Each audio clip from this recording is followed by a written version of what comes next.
Artificial intelligence is no longer a futuristic concept. It is an active force reshaping economics, societies, and human decision making. AI-powered systems now manage financial markets, diagnose medical conditions, and even influence. यो लहरु मान्ने हो भने बुकमा लेखेका कुराहरु असम्भव हुनेछ। कहिले पनि एआई ले हामी ह्युमनलाई हराउन सक्ने छैन। यति भन्दै म यहाँबाट बिदा हुन चाहन्छु। हस्, धन्यवाद।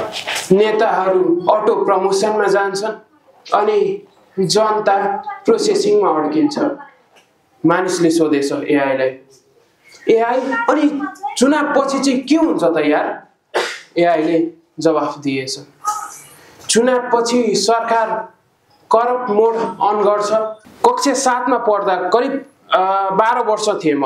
त्यतिबेला एकजना अफ्रिकाका ओबिलियो साइन्टेन एप डेभलपरसँग मेरो कुराकानी भयो अनलाइनबाट। उहाँले एउटा प्रोजेक्टमा काम गर्दै हुनुहुँदो रहेछ, biscuit the video sharing platform. त्यो प्रोजेक्टमा सहकार्य गर्ने अपर्च्युनिटी मैले पाएँ र त्यही प्लेटफर्मको चीफ एक्जिक्युटिभ अफिसरमा मैले नियुक्ति पनि पाएँ। यसरी नै रिसर्च गर्ने क्रममा म अघि बढ्दै गएँ र कक्षा 10 को जुन 3 महिना बिदा भयो, त्यो 3 महिना बिदा मेरो लाइफ चेन्जिङ मोमेन्ट थियो जस्तो मलाई लाग्छ। त्यतिबेला मैले मेरो बुक कम्प्लिट गरेँ। मेरो बुकमा भएका हरेक कुराहरूलाई डेप्थमा अध्ययन गर्न पाएँ र बुक लेखेर 99% भन्दा बढी नलेज मैले गेन गर्न सके एआई को बारेमा। अब ब्रह्माण्डलाई नै प्रविधिको होडमा एक पाइला अघि बढाउनका लागि क्रिप्ट आर्टिफिशियल इन्टेलिजेन्स टेक सधैँ तयार रहन्छ भन्ने कुरा म विश्वस्त साथ भन्न चाहन्छु। अब यो लास्ट ह्युमन प्रोटोकलमा पढ्दै जाँदाखेरि हामी ह्युमन सिभिलाइजेसन्सको त अस्तित्वै नरहने भयो, हाम्रो त एन्ड हुने भयो त भन्ने कुरा मेरो मनमा पर्यो। त्यसैले त्यस्तो हुन नदिन मैले 7 वटा ल, 7 ल एन्ड 5 थ्योरीज लेखेको छु, जहाँ चाहिँ त्यो लहरु इम्प्लिमेन्ट भएसँगै हामीले त्यो सिचुएसन्स भोग्नु पर्दैन जस्तो मलाई लाग्छ। अब म मेरो लको बारेमा केही कुराहरु भन्न चाहे। सुरुमा चाहिँ सबैलाई गुड मर्निङ। सबैजना सन्चै हुनुहुन्छ नि? अब आजको यस प्रेस सम्मेलनमा चाहिँ हजुरहरूले आइदिनु भएकोमा हार्दिक धन्यवाद व्यक्त गर्न चाहन्छु। सुरु गर्नुभन्दा अगाडि एउटा एकादेशको कहानीबाट सुरु गरौँ जस्तो लाग्यो मलाई। एकादेशको कथा, एउटा चिया पसलमा एकजना मानिस र एकजना एआई बसेर गफ गरिरहेका रहेछन्। थोरै त्यो गफलाई रिकल गरौँ अनि अघि बढौँ। मानिसले एआईलाई सोधेछ, एआई नेपालमा चुनाव आउँदा के हुन्छ यार? एआईले भनेछ, सरकार अपडेट अभाइलेबल देखाउँछ, नेताहरू अटो प्रमोसनमा जान्छन् अनि जनता प्रोसेसिङमा अड्किन्छ। मानिसले सोधेछ एआई लाई, एआई अनि चुनाव पछि चाहिँ के हुन्छ त यार?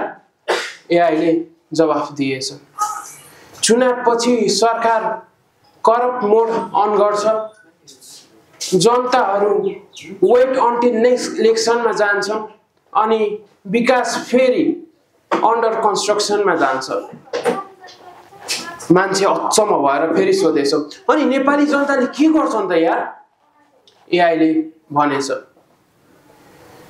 फर्स्टमा त नेताहरूको विश्वास, आशा र बाचा इन्स्टल गर्छन्, नेताहरूले गरेका ती कुराहरू डाउनलोड गर्छन् अनि केही समयपछि अनइन्स्टल गरेर अर्को चुनाव कुर्न थाल्छन्। ओहो, अनि एआई नेपालको हालत कस्तो होला त? एआईले सरल जवाफ दिएछ, नेपाल.exe स्टप अनफर्चुनेटली। मेरा प्रिय पत्रकारज्यूहरू, भन्नुको तात्पर्य यति हो कि नेपाल प्राविधिक विकासको होडमा एकदमै पछि हटेको छ। फेरि पनि भन्छु, नेपाल प्राविधिक विकासको होडमा एकदमै पछि हटेको छ। अब म जस्ता र म जस्ता हजारौं युवा मिलेर नेपाललाई प्राविधिक विकासको होडमा अघि बढाउनु पर्छ जस्तो मलाई लाग्छ।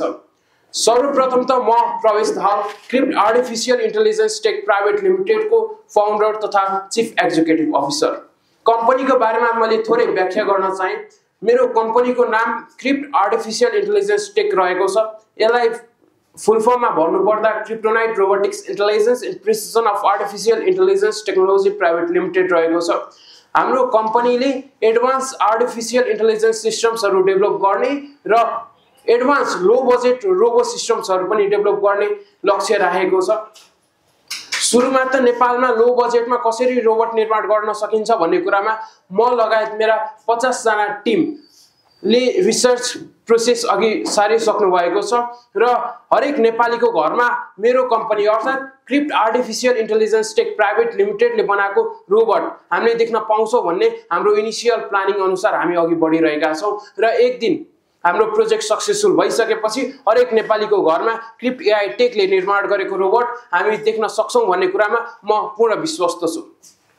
करिब 10-11 वर्षको थिएँ होला, म साना मोटर्सहरूसँग खेल्दै ठुला रोबोट बनाउने सपना देख्थेँ। म कक्षा 7 मा पढ्दा करिब 12 वर्ष थिएँ म। त्यति बेला एकजना अफ्रिकाका ओबिलियो साइन्टेन एप डेभलपरसँग मेरो कुराकानी भयो अनलाइनबाट। उहाँले एउटा प्रोजेक्टमा काम गर्दै हुनुहुँदो रहेछ, biscuit the video sharing platform. त्यो प्रोजेक्टमा सहकार्य गर्ने अपर्च्युनिटी मैले पाएँ र त्यही प्लेटफर्मको चिफ एक्जिक्युटिभ अफिसरमा मैले नियुक्ति पनि पाएँ। यहीबाट मेरो जर्नी स्टार्ट भयो। कक्षा 8 मा पढ्दा कक्षा 8 ले पढ्ने एउटा एप्लिकेसन्स बनाएर मैले गुगल प्ले स्टोरमा हालेको थिएँ र यही कक्षा 8 बाटै मैले आर्टिफिशियल इन्टेलिजेन्सको बारेमा रिसर्च गर्दै अघि बढेँ। कक्षा 9 मा पढ्दाखेरि आर्टिफिशियल इन्टेलिजेन्सको बारेमा एउटा बुक लेख्नुपर्छ कि भन्ने जस्तो लाग्यो, तर भनिन्छ लिटल नलेज इज डेन्जरस भनेर। बुक लेख्नु कुनै ठुलो कुरा हो र जस्तो लाग्थ्यो मलाई, तर लेख्दै गएपछि बल्ल थाहा भयो कस्तो हुँदो रहेछ भन्ने कुरा। अगाडिको पार्टमा ह्युमन इभोल्युसन्सको बारेमा त मजाले लेख्दै गएँ, तर जब एआईको पार्ट आयो अनि नराम्रो गरी मेरो टाउको दुख्न थाल्यो। कक्षा 9 मा पढ्दाखेरि पनि मैले कक्षा 9 ले पढ्ने एउटा एप्लिकेसन्स बनाएर गुगल प्ले स्टोरमा हालिसकेको थिएँ र फेरि पनि अफ्रिकाको बन्डट एनएफटीज भन्ने प्रोजेक्टमा मैले सहकार्य गर्ने अपर्च्युनिटी पाएँ। समय बित्दै गयो, कक्षा 10 मा आएँ। पढाइलाई पनि ध्यान दिनुपर्छ भनेर मैले अरू सबै थोक छाडेर बस पढाइमा ध्यान दिन थालेँ, तर लुकी छिपी एआईको बारेमा चाहिँ म रिसर्च गरिरहन्थेँ। मेरो दिमाग, मेरो मस्तिष्क भनेको कल्पनाको भण्डार हो जस्तो लाग्छ मलाई। यता टिचरले ह्युमन इभोल्युसन्स पढाउँदाखेरि मेरो दिमागले मलाई रोबोट इभोल्युसन्सको बारेमा कथा सुनाइरहन्थ्यो। यसरी नै रिसर्च गर्ने क्रममा म अघि बढ्दै गएँ र कक्षा 10 को जुन 3 महिना बिदा भयो, त्यो 3 महिना बिदा मेरो लाइफ चेन्जिङ मोमेन्ट थियो जस्तो मलाई लाग्छ। त्यति बेला मैले मेरो बुक कम्प्लिट गरेँ। मेरो बुकमा भएका हरेक कुराहरूलाई डेप्थमा अध्ययन गर्न पाएँ र बुक लेखेर 99% भन्दा बढी नलेज मैले गेन गर्न सकेँ एआईको बारेमा। यो 3 महिना छुट्टीको बेला मैले 1 वर्ष रिसर्च गरेको एउटा प्रोजेक्ट जसको नाम चाहिँ how can we modernize our traditional education system through artificial intelligence technology भन्ने एउटा रिसर्च प्रोग्रामको कन्क्लुजन्स चाहिँ मैले सम्माननीय मन्त्रीज्यूलाई पनि पेश गर्ने अपर्च्युनिटी पाएको थिएँ। कयौँ सेमिनार्सहरू वर्कसपहरू एटेन्ड गरेँ र कयौँ सेमिनार्स वर्कसपहरू पनि आफैले अर्गनाइज गर्ने अपर्च्युनिटी पनि मैले पाएको थिएँ। माइक्रोसफ्ट जस्ता कम्पनीले अफर गरेका फ्री कोर्सेसहरू सकेर पढेर र सर्टिफिकेसन्स पाएर म अघि बढ्दै थिएँ। मैले एआईको बारेमा अझै डेप्थ रिसर्च गर्दै थिएँ।